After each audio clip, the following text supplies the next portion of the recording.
Brookins leads us in the prayer and pledge. Dear Heavenly Father, we come before you today to ask for your wisdom and guidance as we conduct our school board meeting. We also thank you that we live in a wonderful county with teachers and administrators that we can begin our meeting with prayer. Please watch over all our administrators, our teachers, our students, and our graduates as they proceed this summer and in life and the decisions that they make. We ask all these things in your precious name. Amen. Amen. I pledge allegiance to the flag of the United States of America and to the republic for which it stands, one nation, under God, indivisible, with liberty and justice for all. Ms. Hogan, are there any changes to the agenda? No, Madam Chair. Do I hear a motion to adopt the agenda? Make a motion to adopt the agenda. Second. It's been moved and seconded. All those in favor say aye. Aye. All those opposed, same sign. Motion passes. I'd like to take this time to welcome everyone to our meeting this morning. Now is the time for public comment, so the podium is yours for anyone that would like to say anything. Okay. Mr. Cowart. In light of what's happened, I'd just like to read this into the record. The School Board of Levy County believes the safety and security of students is paramount. Any allegations that are brought to the school or district staff are fully investigated. The allegation has been made about 2 staff members have been thoroughly investigated by our HR department and is found to have no merit, and this false accusation is an unfair claim against 2 people with spotless professional records.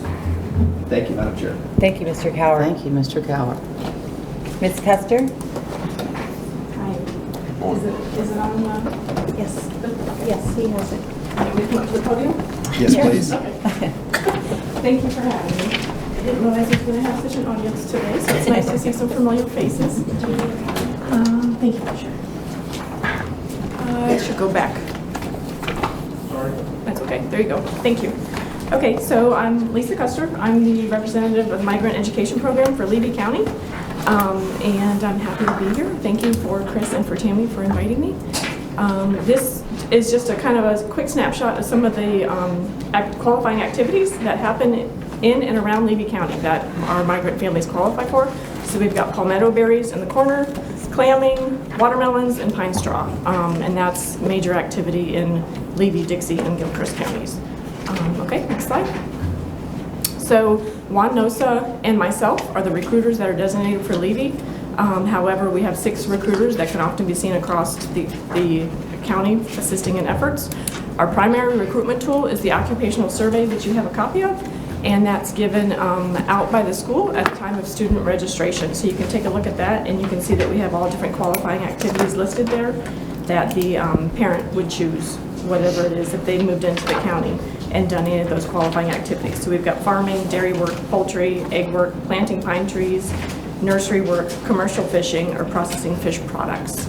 Okay, next slide. A lot of questions revolve around, people always ask, how do people qualify? So identification and recruitment is our main job. So there's 3 ways that our students and families can make a qualifying move. One is a straight up move where the worker and the youth move right into the school district. So that if they did a qualifying job and they move into the school district, it also includes, like right now for watermelon season, you'll see workers staying in the motels when they're 19 and things like that.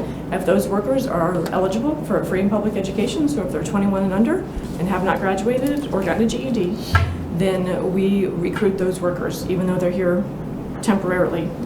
So some of them just days can be here. But if they move in and are in Levy County, then they are recruited for Levy County School District. A worker or youth who moves into the school district and has done a qualifying job in the past 36 months. So for example, we recently had a family move into Yankeetown that the father did a fishing job in Texas. So, and that was, 6 or 7 months ago, I can't remember exactly. So because that was in the past 36 months and he did that job, then once they made the move into Levy County, then that qualifies them. Or if a worker or youth leaves their current school district for at least 10 days overnight within a 3-month period in the past 36 months. So this one's a little bit tricky, but this one is where most of our clamming and oystering families qualify from. If they leave the school district and they go to Citrus County or they go up to Dixie County and and they happen to stay the weekend and go oystering or whatever and come back into the county, if they do that within 10 times within a 3-month period, then that's a qualifying move. That is one that changed about 2.5 or 3 years ago from the state.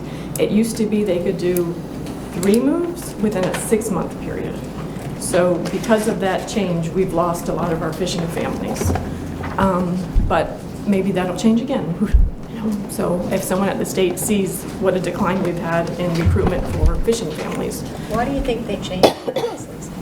Any idea? I don't really know. We never really got an answer. Why? I think they thought maybe there wasn't enough school interruption. So they thought if it went to 10 days within 3 months versus 3 days within 6 months, there'd be more school interruption. We never really got our straight answer. And also we encourage any school staff to let us know if they hear of a possible move. If you just think, oh, I thought I heard that this family goes crabbing or something like that, we don't want anybody else to make the judgment, oh no, they probably don't qualify, because really a lot of times those families may actually qualify and not even know it because they're not the traditional migrant moving into the family or moving into the county. Okay, next slide. So we follow up each occupational survey with a phone call or a home visit. And for this school year, so far we've identified 140 students and out-of-school youth in Levy County. That was as of May 15th, so it's probably gone up a little bit with the watermelon season starting. This is a family that moved from Suwanee to Yankeetown for the purpose of oystering. So she gave me the permission to use her kid's picture. So the Migrant Education Program is a temporary program provided by Title I Part C. So they only stay in it for 36 months from the time that we identify them. Okay, next slide. Academic services, we're able to help with student registration process and are able to transport students to college tours and things. When available, we offer tutoring support at the school, in-home, or via internet. So these are just some stats for Levy County so far this school year. 3 pre-K students with in-home tutorials, 7 kindergarten to 2nd grade in-school reading and math tutorials, 1 3rd grader who's attending FLBS receiving tutorials via Zoom, 3 middle school students receiving tutorials to increase their grades in multidisciplinary studies, 5 high school students who arrived recently, they're receiving English lessons, 4 high school students through home visits discuss their grades with their parents, 1 high school student with the HEP program at USF, 1 12th grader received information about Santa Fe College application process and FAFSA application, and 1 12th grader received information about USF College Assistance Migrant Program Scholarship. So that's our partnership with the University of South Florida. So next slide. So this is a student that just got his high school diploma through our high school equivalency program at the University of South Florida.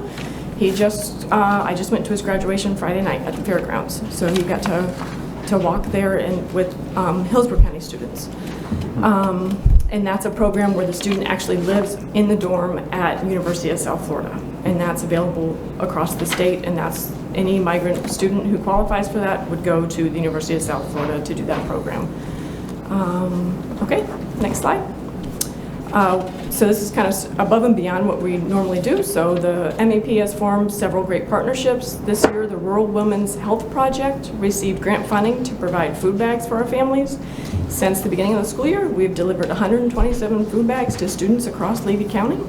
And a local food pantry has supplied emergency food to several families across Levy County as needed. We also received Christmas donations from a nonprofit in Citrus County that allows us to put our English families and Yankeetown families in there. So that's kind of a bad picture at the time. I wasn't thinking I was going to be using it in a presentation, but it's the back of the van loaded with Christmas presents. We actually have to get a storage unit in Citrus County to load because it's after school is out. So we're going between those 2 weeks before Christmas when school is closed and stuff, and delivering Christmas presents to those students. Okay, next slide. We also distribute backpacks at the beginning of the school year and whenever we enroll, throughout the school year. If a new student comes in, we deliver backpacks and school supplies. And we get a lot of community donated household goods, such as clothing and shoes. We have a partnership with a store in Gainesville that donates a lot of shoes to us, new and gently used. We're available to offer health fairs and help farmers, offer clinics and COVID vaccines to workers, And during the pandemic, along with food and online tutoring and services, we supplied hand sanitizer and masks to our families and workers. Next slide.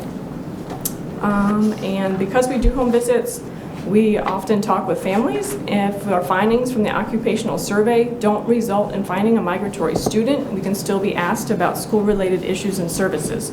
And this can lead to us contacting a guidance counselor or registrar at the school to pass along information. A lot of times we get bad addresses or bad phone numbers, so that's a lot of times we're calling and helping update that kind of information. Okay, next one. And for me, my office is located, my main office is in Gainesville because Alachua County Schools takes care of the program for the surrounding school districts, but my office is at Cedar Key School, and I've served as PTO president for 6 years at Cedar Key School, as well as served on SAC and DAC here. I've helped work the Cedar Key summer program, and also been able to work with the Cedar Key community to start the SALT program at CKS. I worked with the students the first year of that program until CKS was able to get it under the AG program, and that program has turned out wonderful. Okay, next slide. So just about the Alachua Multi-County Consortium, we serve as host to 12 school districts in North Florida. The average annual migrant population is 1,300. Our 12 districts include Alachua, Bradford, Citrus, Clay, Columbia, Dixie, Flagler, Gilchrist, Hamilton, Levy, St. John's, and Union. So I am primarily placed with Dixie, Levy, and Citrus. I go up and down the coast basically for the shrimping, fishing families around that area, and then as needed I help out in the other districts. Okay, next slide. So who do you know? As you know, Levy County is home to many farms, fields, and waterways. If you know someone who works in the agriculture or aquaculture industry, please share our program. Every student we identify in Levy County helps Levy County. As good as our recruitment efforts are, we know we miss students, and again, to make our program the best it can be, we encourage school staff to let us know if they think a student might qualify for the MEP. There's my phone number, and I would be happy to answer any questions about the program. And that's it. I think, right? That's my last one. I So, think it's thank great you all. that the home visits that you go on, because sometimes I don't feel even our admin have time or district personnel has time to go to some of these homes. And I think that your insight and what you see there, you can see the real challenges. Yes, definitely. Yes, Tammy, And I had the pleasure of taking Tammy along with me at the beginning of the school year. And we went from Chiefland down into Yankeetown, and she was just like, wherever you're going, I'm going to ride along. it was eye-opening though, so yeah. it's nice to know that you're out there doing that and Thank you. and getting in those homes and helping those kids and families. Yeah, thank you. So thank you. Appreciate it. Thank you. Okay. Ms. Lake?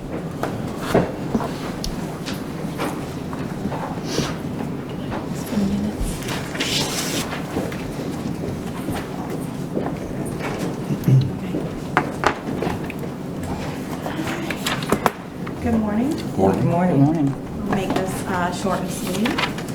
We worked with an MOU with LCEA to address our stipend rates, so our PD in-service rates for teachers. We had already increased ESPs from $60 to $75 last year around September, October, when minimum wage increase. That's why you don't see an increase on this proposal for ESPs. Normally, we would discuss this during our normal negotiation time, and it was brought up last year, but there were a lot of items, so we kind of forgot about it, both sides, and kind of moved on, and we settled. But it's come back up because as we approach summer, that's when our teachers are doing the majority of their training. So we wanted to address it and increase it now to capture that increased activity. So this MOU was voted on and passed on May 12th, and we are asking you to ratify this agreement. We proposed moving from 120 to 150 for instructional personnel, teacher training, and then there's usually one consultant that kind of oversees the PD, and they would be increased from 175 to 205, and again, these are daily rates. I make the motion to approve. Second. It's been moved and seconded. Any discussion? What would the total impact be? That was hard to qualify because I'm not sure the number of hours, but the primary funding source for PD is out of federal. And so Ms. Ford felt like federal could support it. We do not want to increase the rate to such a point that we have to decrease the activity.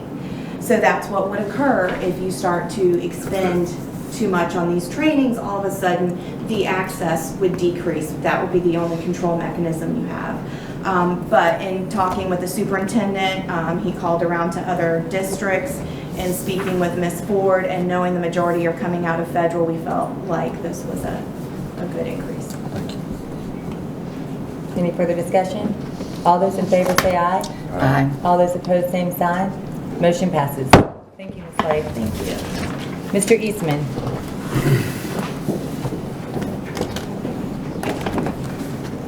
Good morning. Good morning. We're here to award the petroleum product bid. We took it out about a month ago. The only person we had submit back is United Fuels. I did send it out to Whetstone Oil Company out of Crystal River, Tri-County out of Williston, and Almond Oil out of Gainesville. Almond Oil did have a lot of questions. They normally do submit a bid back to us, but we answered all their questions. The morning of the bid deadline, they decided they didn't want to bid this time. So United Fuels is the only one that submitted a bid back. So my recommendation would be go with United Fuels. Not much to choose from, do we? Not much to choose from. So you can make sure that really what we're bidding is the what the bid is the markup, right? The Because it'll markup. fluctuate with the Correct. market. The cost of the fuel will fluctuate. The markup stays the same. Okay. Madam Chair, I will be declining from voting. I move staff's recommendation, United Fuels for the petroleum products bid. Second. It's been moved and seconded. Any further discussion? Did this go up from, is this one of the ones that comes up every year? Well, it comes up every year, but At the same we have price? the option to extend it two more years on one-year increments. So every year we have the option to go, but it stays the same as the price every year we agreed to that. But it did go up from last year, roughly 7 to 8 cents on the fuel and the diesel fuel, on the gas and the diesel fuel. So per last year, they, So the bid extension is up. So we have a bid, then we have bid Under- extensions. right. This was the final of the 3-year deal that we could keep the last year's price. So this year we had to go out and bid, and that's when other vendors get the option to bid into it. Whereas if we do the bid extension, United Fuels would get to stay if they agreed to it, and we agreed to it. But we don't have to keep, if they agree to it, we don't have to keep the prior price from last year. Last year's price is out the window. 'Cause Out the contract's window, up. out the It's window. Okay. We had to go completely out to bid for it. Okay. Is that a delivered price? Yes. It's been moved and seconded. Any more discussion? All those in favor say aye. Aye. All those opposed, same sign. Motion passes. Thank you. We didn't hear that, please. Okay. Do I hear a motion to approve the minutes from last meeting? So moved. Second. It's been moved and seconded. All those in favor say aye. Aye. All those opposed, same sign. Motion passes. I know everyone's had a chance to look over the consent agenda and talk to Mr. Cowart. Mr. Asbell, do you have any comments? I do not at this time, Madam Chairman. Thank you. Ms. Boyle? I do not at this moment. Thank you. Ms. Brookins? Miss Barb Rivers is coming back. I think that's wonderful. No, all the other questions have been answered. Thank you. Thank you. Mr. Etheridge? Just mark number 822. Mr. Ben Hawkins has been a great asset to us at Williston Middle High School, and this congratulations to him as he furthers his career in a move up as principal. But at the same time, like I told him selfishly, he'll be deeply missed at Williston. We'd welcome him back at any time. That's it. And I agree with that 100%. I had the same conversation. Do I hear a motion to approve the consent agenda? So moved. Second. It's been moved and seconded. All those in favor say aye. Aye. All those opposed, same sign. Motion passes. Mr. Superintendent? Yes, Madam Chair, thank you very much. So it's that time of year, so graduations are going on. So we've had 3 of our 4. So we started with Chiefville Middle High School. And each one are unique just as our communities are unique, and I think that's one of the most valuable things that Levy County has going for it. So Cedar Key was Saturday morning, and obviously they have the opportunity that they go through and they do awards and scholarships, and and then last night was Bronson Middle High School, and it was great to see Miss Noble, so the alma mater leader coming back, even many years retired. So I think that just speaks kudos to the staff that go above and beyond, and in light of what's taken place here, I can't say thank you enough to the people that day in and day out are in front of our students and staff, and are the ones that are leaders, both in the classroom, both as school admin. So, and I guess the last thing that I want to say on this, that knowing as things happen and as accusations will be made, when accusations are thoroughly vetted and investigated and cleared, that there have to be consequences for the actions of students. So any student that decides to make false accusations, so that we need to hold those people feet to the fire, and I appreciate you, board, today, and just making sure that our staff feel supported. I echo Mr. Hawkins. Ben Hawkins has been a great addition to this district. He's going to go do great things at Bradford County as the principal at Bradford Middle, and so extremely excited for him, but sad for us. So also just on this agenda, and also pointing out, so we'll have a new principal at Chiefland Elementary with Miss Amy Weber. So someone that's come through the ranks and been a teacher in our ranks, a reading coach, a school counselor, so an AP, and now is going to rise over there and do great things. And also Miss Marlene Wiggins, who's worked diligently, is so a Levy County graduate from Bronson High School, has been at Bronson Elementary, then went to Chiefland Elementary for a little while, and has been back at Bronson, and is rising up to replace Miss Cheryl Beecham. So looking forward and exciting for the new things at our school as we do have change. We know change is inevitable, and I think being able to embrace the positive of it, and I think that goes hand in hand as we go along, because that's what happens in education. You have change, so, and some that we can stop and handle here locally, some more that we would like more ability to handle. So, but as we head through and we finish up with Williston at graduation, just excited to celebrate our students. So thank you, board members. I appreciate your cooperation. Thank you, Mr. Cowart. Now it's time for the board's closing comments. Mr. Asbell? It was a great graduation ceremony last night at Bronson. Those are always fun and exciting. It's good to be there, and it's one of the highlights of being a school board member is to be able to attend that. I'd like to reiterate what Mr. Cowart said, but a little differently. I appreciate the effort that goes into those investigations when an accusation is so blatantly false. Went into that to make certain that people of unquestionable reputation maintain such, and I know everybody that was involved, they did a great job on that. We always say we make an effort to keep students safe. We also have to guarantee the safety and protection of our employees, be it through a false accusation, an attack, physical attack, any of those kind of things. And I'm proud to say that we did that in this case, and that was good. I mean, kudos to everybody involved in that. And that's all I have. Thank you, Mr. Asbell. Ms. Boyle? Cedar Key graduation was great. Thank you all that were able to come. It is a long one, but it's nice to see a few amount of seniors. This year was the most seniors I think they've had ever that graduated, but to see the awards and what they're going to do was really, really incredible.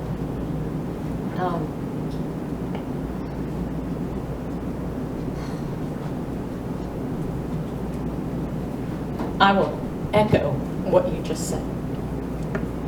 And this was probably one of the toughest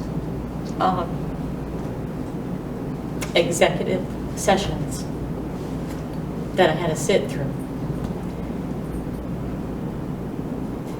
and this is my opinion, as you generally say, this isn't the board's opinion, this is my opinion.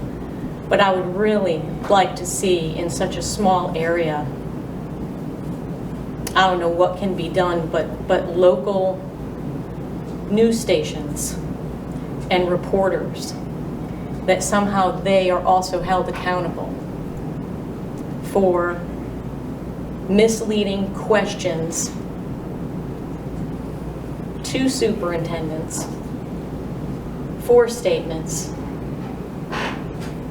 under false pretenses. I think they need to be held accountable. This is my opinion.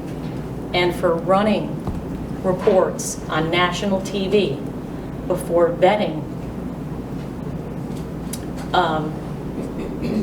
in my opinion, you can do all the investigations, and it was a great investigation, and I know it was hard on many, but unfortunately, that report and those news stations and the people involved at the school level already did the damage. And in my opinion, they need to be held accountable. And maybe someone will hear this meeting one day and do something about that. Because it's wrong. It's just wrong. That's all I have. Thank you, Ms. Boyle. Ms. Brookins? The graduations are exciting. They're wonderful. It's so great to see kids and the accomplishments that they do, and then their parents are so happy. And it's also, you see a whole different light of people and families and everything when they come to the graduations, and it's really nice, and we're proud of all of them. And of course, certain students that we know we're really proud just because we do know them, and that's great. And I like seeing the different schools and the different ways that each school is unique, like Mr. Cowart said, and they conduct their graduation. So it is very, very nice. I am very happy to have Amy Weber at Chiefland Elementary. I think she's been in our area. She's an outstanding person, and I'm happy for what Chiefland Elementary is going to do and achieve. I think it's really going to be great. So in light of our very extremely difficult expulsion case and accusations against the character of two fine people, I'm very proud one more time of our board and the way we work together and the unity that we have. And I know we're getting ready to go to our school board meetings in Tampa, and we're going to once again see those boards that disagree and everything, and just the divide that they have. And I'm really happy because it was clear our feelings and the support of our staff that we had together. So I do appreciate our board once again. Thank you. That's all I have. Thank you, Ms. Brookins. Mr. Etheridge? Ms. Boyle, I missed what they call news this morning, I guess, and I had a phone call, but the reason I missed it is because TV 20 should be ashamed to call themselves news. They're investigative journalists to create a story in the way that they want to have it read, and they don't and hold it the integrity that should be done for people who have built a career such as yourself that deserve. They should be ashamed of themselves. Yes. And I won't spend my time taking the time to listen to what they have to report, and I would suggest others don't either. On a more positive note, we saved the best for last. Friday night, Williston will graduate on the football field, Ms. Brookins. We were first. That's okay. Leading by example, That's right? It's my favorite time of year. Spring. We could make a negative comment. I'm going to make a positive out of it. The last Thursday night, we saw a huge crowd of people come together in Bronson as a community, and I think there's a lot of positive that could come out of that, and a lot of things to be learned, but I see a lot of excitement and passion, to be one way to explain that, and I see a lot of good stuff going forward. So that being said, I will agree that it is time to be in the school for this year. Yes. It's time. That's it. Yeah, we've had a week of consequences for Levy County kids, teachers, everyone. as far as the game and this morning, our expulsion hearing. You know, in a world of misinformation, I think everyone in here is used to the news cycle and the misinformation that we've gotten for years now, and people creating narratives. It's very disappointing that our local news station tried to create this narrative. But I am proud of our board. I believe I pray every morning before an executive session. I just want to be fair, hear the facts, and the facts were abundantly clear in this case this morning. And we did the right thing, and I feel like justice prevailed, and I'm proud to be a part of this board in Levy County. Meeting adjourned.